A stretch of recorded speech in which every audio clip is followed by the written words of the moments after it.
बैठकर कैलाश के ऊपर से जाने लगे। माँ सती ने पूछा, प्रभु ये देवता कहाँ जा रहे हैं?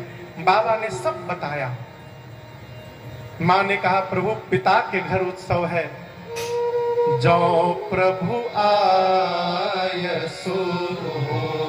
यदि आपकी आज्ञा हो जाए नाथ तो मैं भी हो आऊं उत्सव में से। बाबा ने कहा, देवी पहली बात, आपके पिताजी ने हम लोगों को बुलाया नहीं है। लेकिन एक सिद्धांत आपको सुनाऊं देवी, जीवन में 4 स्थान से भूल कर भी निमंत्रण नहीं ढूंढना चाहिए। 4 स्थान पर बिना बुलाए जाना चाहिए। कहां? पिता के घर कोई उत्सव हो तो बिना बुलाए पहुंचना चाहिए। मित्र के घर कोई उत्सव हो बिना बुलाए जाना चाहिए। सदगुरु के घर कोई उत्सव हो बिना बुलाए जाना चाहिए। और अपने स्वामी के घर कोई उत्सव हो रहा हो तो वहां भी बिना बुलाए जाना चाहिए। इन 4 स्थानों से निमंत्रण नहीं ढूंढना चाहिए। परंतु देवी, यदि जानबूझकर नहीं बुलाया गया है तो मैं कहता हूं, ताहा गए कल्याण न हो। वहां जाने पर कल्याण होने वाला नहीं है। मां नहीं मानी। अंत में मुख्य गणों को बाबा ने साथ में देकर भेजा। पिता के घर गई, यज्ञ मंडप का दर्शन किया। सभी देवताओं का स्थान, रुद्र का कोई स्थान नहीं। मां का शरीर क्रोधाग्नि में भभक उठा। मां बोली, हे देवगण मुनिगण, ध्यान से सुनिएगा। आप में से जिसने जिसने बैठकर मेरे पति की निंदा की है अथवा अपने कानों से इनकी निंदा श्रवण किया है, आप सबको दंड मिलेगा। मर्यादा कहती है, जिस सभा के मध्य में संत की, शंभु की और श्री हरि की निंदा हो रही हो, वहां बैठे हो। यदि भुजाओं में शक्ति और सामर्थ्य है तो निंदा करने वाले की जिह्वा काट दो। और यदि शक्ति नहीं है तो कान बंद करके चले जाओ। मेरे पति केवल मेरे पति नहीं है, जगत के पिता हैं। और आज मंदमती मेरे पिता ने मेरे पति का अपमान किया। आज के बाद मैं इसकी बेटी के रूप में जीवित नहीं रहूंगी। इतना कह के सती मैया ने दाहिने पांव के अंगुष्ठ से शरीर में योगाग्नि को प्रज्वलित करा के और मां ने अपने आप को सभा में जलाकर बंद। हाहाकार मच गया हो। मां का शरीर क्रोधाग्नि में, योगाग्नि में भड़कने लगा। बाबा को पता चला। बाबा ने वीरभद्र को भेजा। वीरभद्र बाबा के गण आए। सबसे पहले यज्ञाचार्य की दाढ़ी नोची। जिस यज्ञ में रुद्र का वाहन नहीं हो, आचार्य बने हो, दाढ़ी नोची। पूसा नाम के देवता के दांतों को तोड़ दिया मारकर। किसी का आंख फोड़ा, किसी का पांव तोड़ा, किसी का हाथ तोड़ा, किसी का पीठ तोड़ा। दक्ष के सिर को वीरभद्र ने हाथ से पकड़ा, घुमाया और धड़ से सिर को उखाड़कर अपने कुंड में ले जाकर यज्ञ की पूर्णाहुति कर दी। यज्ञ विध्वंस होने लगा। बाद में यज्ञ को बचाने के लिए यज्ञ नारायण है न हो, उनकी रक्षा करने के लिए भगवान श्री हरि, भगवान शिव का आवाहन हुआ। यहां दर्शन करिए।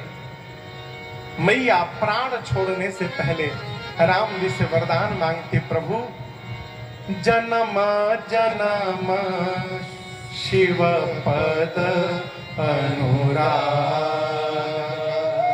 हे राघव जी, मैं आपसे इसलिए वरदान मांग रही हूं कि मैं जानती हूं मेरे स्वामी मानते हैं। आप उनको भगवान मानते हैं, वो आपको भगवान मानते हैं। मैं जानती हूं यदि आप कह देंगे ना तो वो ना नहीं कहेंगे। आप मुझे वरदान दीजिए प्रभु, अगले जन्म में भी मैं उनकी ही चरणों की दासी बनूं। इसके अलावा मुझे आपसे कुछ नहीं चाहिए। दक्ष का सिर उखड़ गया। बाद में बकरे का सिर लगाकर रखा गया उसको। दक्ष का शरीर मनुष्य का, सिर बकरे का। अब बोली बदल गई। बकरा जैसे गाल बजाने लगता है, दक्ष गाल बजाने लगे। भगवान शंकर देखे तो उनको हंसी आ गई। बाबा के गण सोचे इस प्रकार का साउंड होने से हमारे बाबा प्रसन्न हो जाते हैं। तब से लेकर आज तक बाबा के भगत उनके सामने गाल बजा बजा कर उनको प्रसन्न करते रहते हैं। तब से परंपरा चल पड़ी। राम जी ने कहा, सती जी आपके पिताजी जीवित हो गए हैं, बच गया हूं, अगले जन्म में भी उनकी ही बेटी बना दो। बोले भूल कर भी नहीं, दक्ष की बेटी हूं इसलिए शरीर छोड़ रही हूं, पत्थर की बेटी बनाइएगा स्वीकार है, लेकिन दक्ष की बेटी मत बनाइएगा। इसी वरदान के कारण सती मैया का अगला जन्म हिमांचल महाराज के घर में पार्वती मैया के रूप में भया है।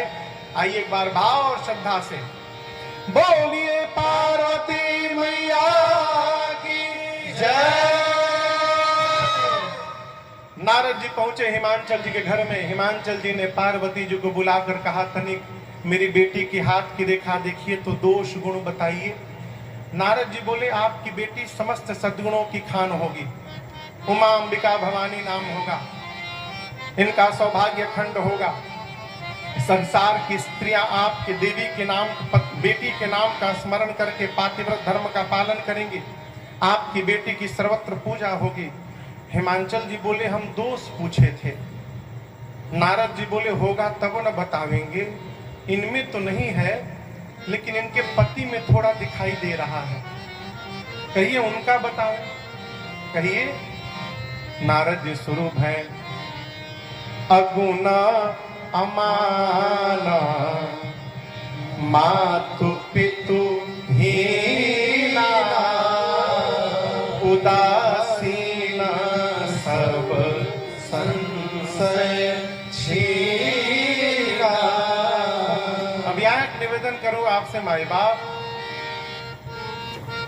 बात वो नहीं होती जो कही जाती है, बात वो होती है जो सुन के समझ ली जाती है। कहने वाला अपनी चेतना से कहता है, सुनने वाला अपनी चेतना से अर्थ निकालता है। नारद जी बोले अगुण होंगे, यानी सत रज तम तीनों गुणों से परे होंगे, त्रिगुणातीत होंगे। हिमांचल समझ गए उसमें कोई गुण नहीं होगा। नारद जी बोले अमान होंगे, मान सम्मान से परे, हिमांचल समझे उसका कोई सम्मान नहीं करेगा। नारद जी तीसरा और खतरनाक बोले, उनके माई बाप नहीं है, थे अब नहीं है ना, शुरू से ही नहीं थे, मातु पितु हीना उदासीन संशय रहित जोगी होगा, उसकी विशाल जटाएं होंगी, नंगा रहेगा, कुछ नहीं पहनेगा, अमंगल रूप बनाकर घूमेगा। मैं नहीं बोल रहा हूं, आपके बेटी की हाथ की रेखाएं बता रही हैं। हिमांचल मैना रोने लगे, दुख में पार्वती जी रोने लगी, सुख में। मन में सोची जगता है, राम जी से जो वरदान मांगा था वो राम जी ने प्रदान कर दिया है, जो जो लक्षण है सब हमारे बाबा में विद्यमान है। नारद जी से हिमांचल जी थोड़ा साइड में ले गए, किनारे में, बोले कोई उपाय है दुल्हा चेंज करने का, स्कीम, पूजा पाठ, कोई उपाय हो।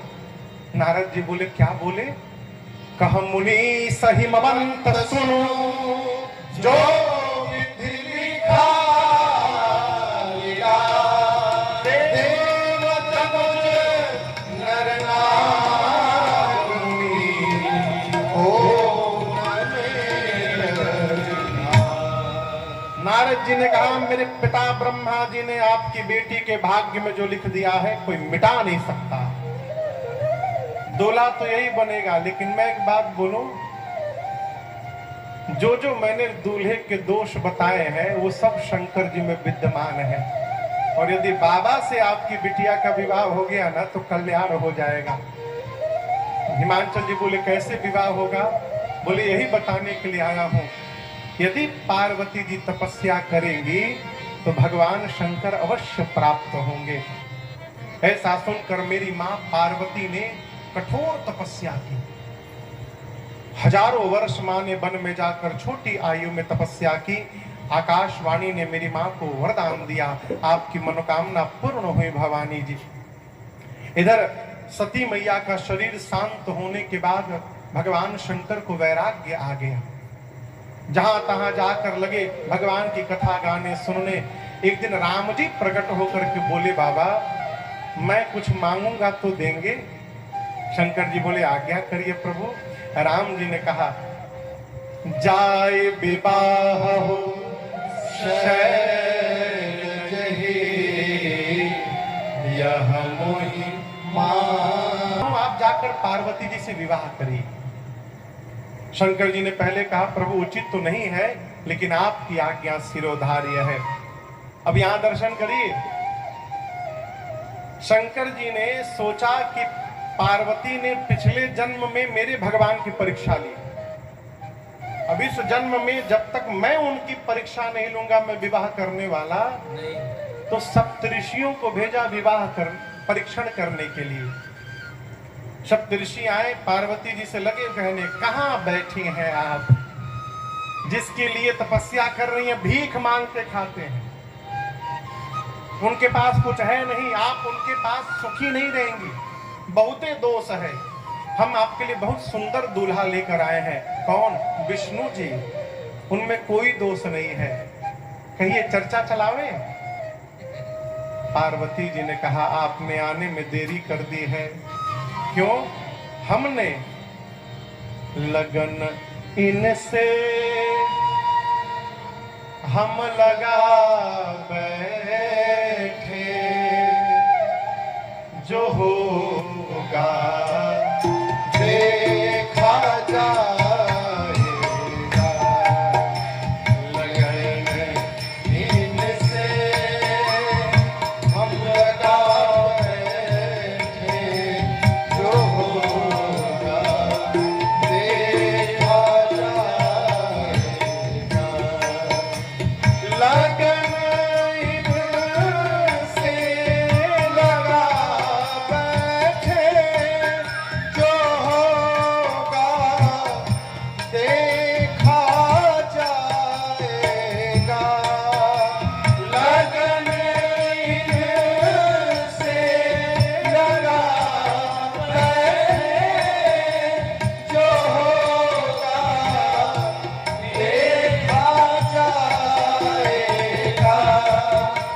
जो होगा देखा जाएगा। इन्हें अपना, इन्हें अपना, इन्हें अपना बना बैठे, जो होगा देखा जाएगा। अपना बना बैठे, जो होगा देखा जाएगा। इनसे लगा बैठो, होगा देखा जाएगा। कभी दुनिया से डरते तो छुप छुप याद करते। कभी दुनिया से डरते तो छुप छुप याद करते, तो छुप छुप याद करते। अब शर्म हम बीच खावे,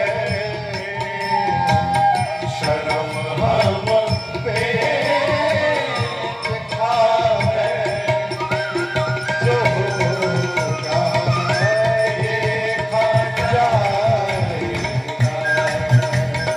शर्म हम बीच खावे, जो होगा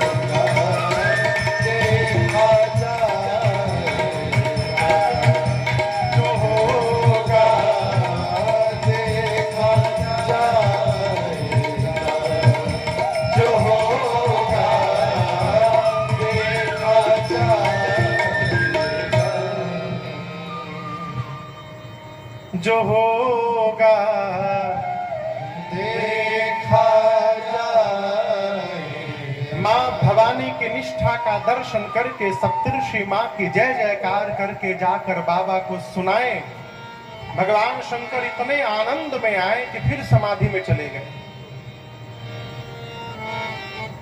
पहली बार समाधि में गए तो कितने दिन बाद लौटे? फिर गए। अब 87,000 वर्ष बाद लौटेंगे कि 1,00,000 वर्ष बाद लौटेंगे, किसी को पता नहीं है। इसी बीच एक दैत्य ने जन्म लिया जिसका नाम था तारकासुर। तपस्या करके ब्रह्मा जी से वरदान मांगा कि मैं मरूं नहीं। ब्रह्मा जी बोले असंभव, इम्पॉसिबल, मरना तो पड़ेगा बेटा, कुछ और मांगो। तो लगा दिमाग लगाने, क्या मांगू कि मरना ना पड़े। सोचा बाबा समाधि में है, कब आएंगे पता नहीं।